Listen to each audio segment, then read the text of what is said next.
Hey, welcome guys. Yeah, so today let me see. Okay. Okay, so today let's talk about the famous ratio test and the root test.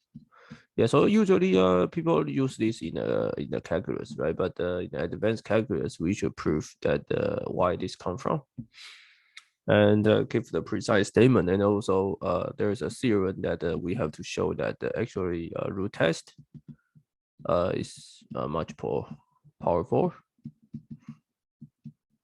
than the ratio test.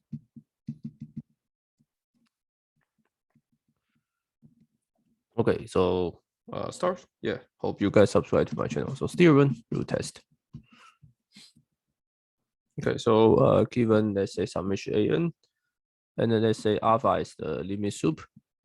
Okay, so usually if you don't know limit soup, yeah, you can assume that this is a limit. Yeah, but hopefully you should upgrade your level to so-called limit soup. Okay, then if alpha less than 1, then sigma an converge. If alpha greater than 1, then the sigma alpha diverge. C, if alpha is 1, then nothing you can say. Nothing you can say means that you may diverge or converge. Okay, so remember the property of the limit soup, right? So let me just so remember the property of limit soup. So suppose this is alpha, right? And let's take beta, let's say proof A. Right? Let's say I pick beta greater than alpha at less than 1 because alpha is less than 1. And this is limit soup, right? So there is this integer n such that when n greater or equal to n, your an 1 over n less, absolute 1 over n will less than beta, right? So which tell you that the an absolute will less than beta n. So by comparison theory, by comparison test, you know that since beta is less than 1, right? So summation beta n converge. So which prove that the summation an converge. So an converge. Summation an converge. Okay. This is just why we use the previous results of comparison test. Okay, so how about B, right? So how about B? B is alpha greater than 1, right? So the same reason, right? So this is limit soup. So by the theorem that we prove before that, you can find so you can find infinite nk, right, which is subsequence such that a and k approach to alpha, right?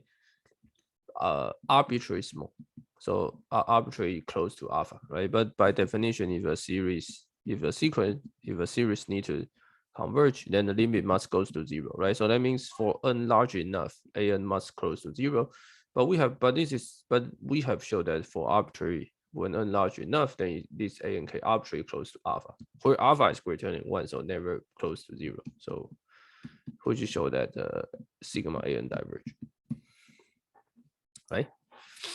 Okay, how C is you cannot say anything, right? So you cannot say anything. Okay, so for example, you can take 1 of n and check this diverge, right? And then you can check by yourself what is this. So use L'Hopital rule, you can check this is 1 as n goes to infinity. Okay, and then you can also check for n 1 over n squared is sigma 1 over n squared is converge, right? This is famous Euler series.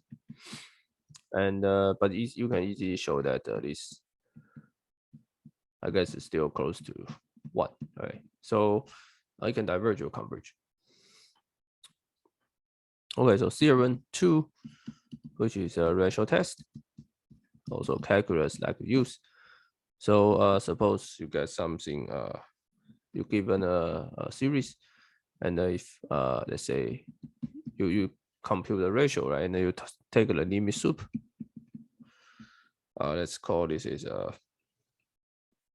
let's say A, right? So A is that if limit soup less than 1, then the sigma an converge. Okay, and the B is that if sigma limits okay, so if an divided by A an plus 1 divided by an greater than 1 for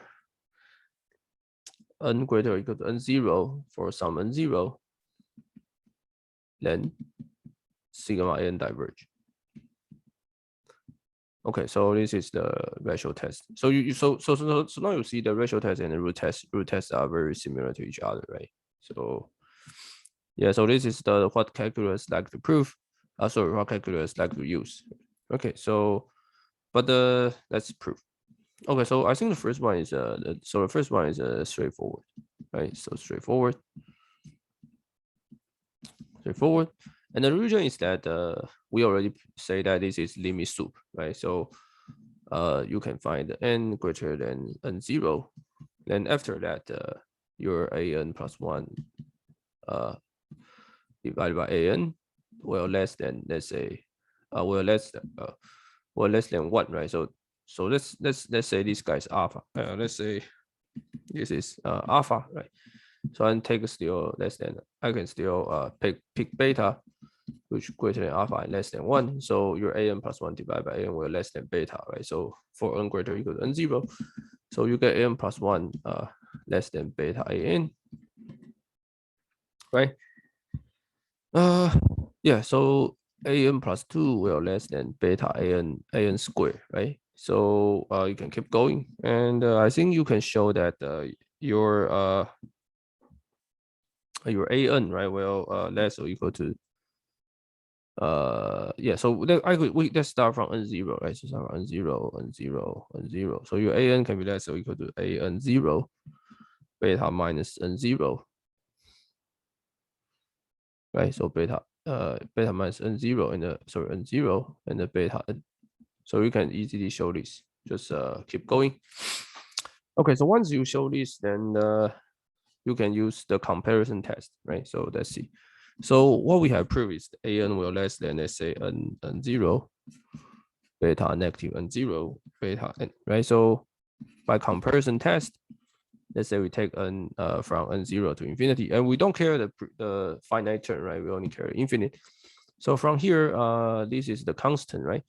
So you see, this is less than, so constant times beta divided by, so beta n minus n0.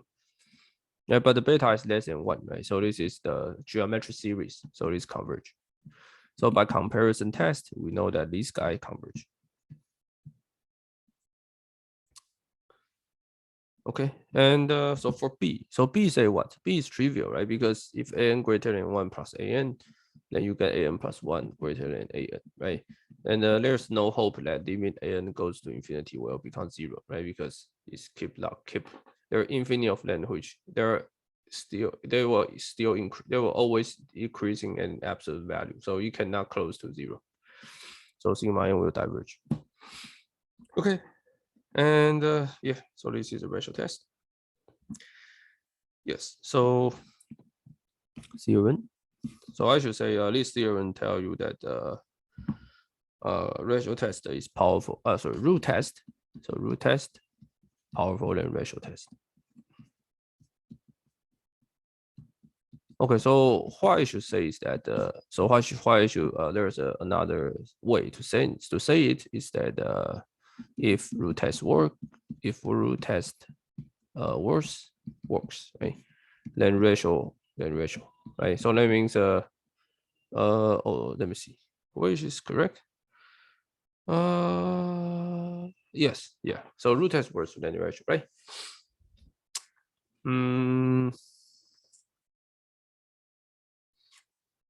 Oh, sorry, I'm stupid. So I should say if ratio test worse than root. Right, so which tell you that in every case, if root test success, then ratio test success, then root test success.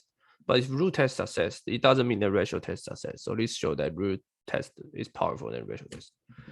Okay, so what we need to prove is that limit inf Cn plus 1 divided Cn. So let's say Cn is some positive numbers, some positive sequence is less than limit inf Cn 1 over n. And the limit soup of Cn 1 over n less or equal to limit soup and from infinity Cn plus 1 divided by Cn. Okay, so these two are what we hope to prove. Okay, so let's see. So let's see what this implication. So suppose ratio test success, right? Now, so that means these two can be the same, right? Must be the same, then the root test will work, right? Because these two are same, so these two are the same. But conversely, if these two are the same, then it doesn't mean that these two are the same. Okay. Proof. Yeah, somehow like we solve this problem. Okay, so let's say so in order to you can if you take the minus, if you take all the sequence times the minus sign, right, then limit should become limit in. So these two actually are the same. So we only prove this one. You can easily change the proof to prove this one once we prove the second. Okay, so suppose alpha is a limit and goes to infinity is a limit soup of the ratio test, right? Then and suppose okay, so there is a case. So if alpha is positive infinity, then we don't have to prove, right? Because it keeps growing, right? So this become infinity. So anything is less or equal to infinity. Okay. So let's say our alpha is finite. Alpha is finite. Then by the limit soup, right? I can take let's say beta greater than alpha. So we get Cn plus 1 divided by Cn is less or equal to beta, right? So for large n. Okay, so which tell you that the Cn plus 1 is less or equal to beta Cn. That is larger and greater than capital N. So from here, one can say that Cn plus k plus 1 is less or equal to beta Cn plus k, right? Because k is some positive integer. Right? So we can keep going, right? So once we keep going, we can easily get Cn plus P is less than equal to beta P Cn, right? So we just say that let's say this is n, right? So change the stupid notation. So we get Cn less or equal to Cn beta minus n, right? Just change the notation. Right. Oh, but right. So this because small n is the capital N plus P, so P is small n minus large n.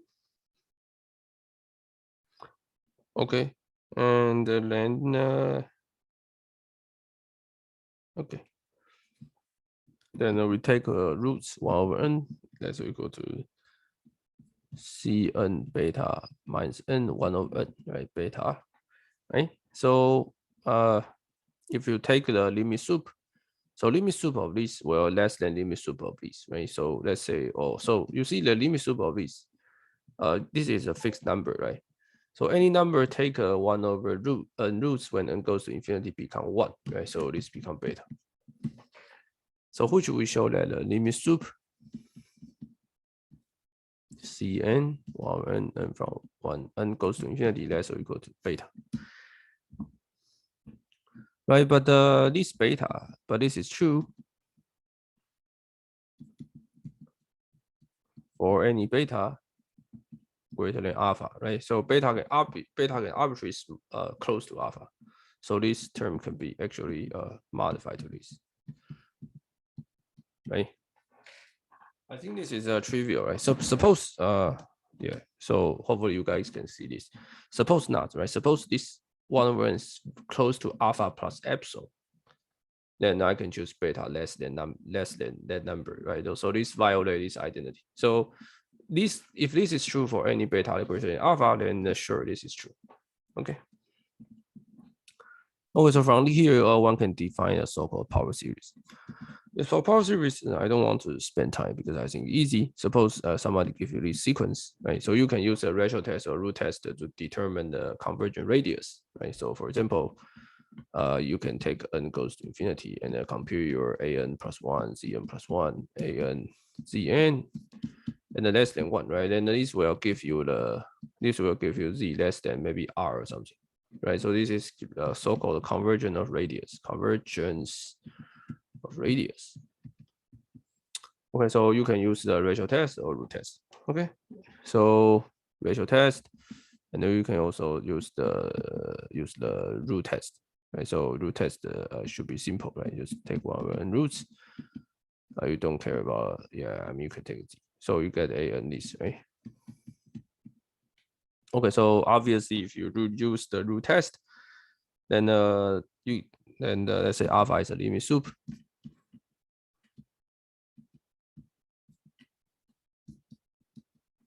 Then your convergent radius R will be 1 over alpha. Okay. Yeah, so the proof comes from a root test. Root test. This is simple. Okay. So example, let's work some stupid example to make you happy. The first one is a summation n z n. You can try radius is 0. Yeah, it's easy. Also the famous exponential, which the radius is infinite. Okay. Yeah, so there's still a lot of I have to say. So yeah, next time we talk about alternating series, and yeah, we talk about alternating series and the telescopic theorem and partial sum. See you guys next video.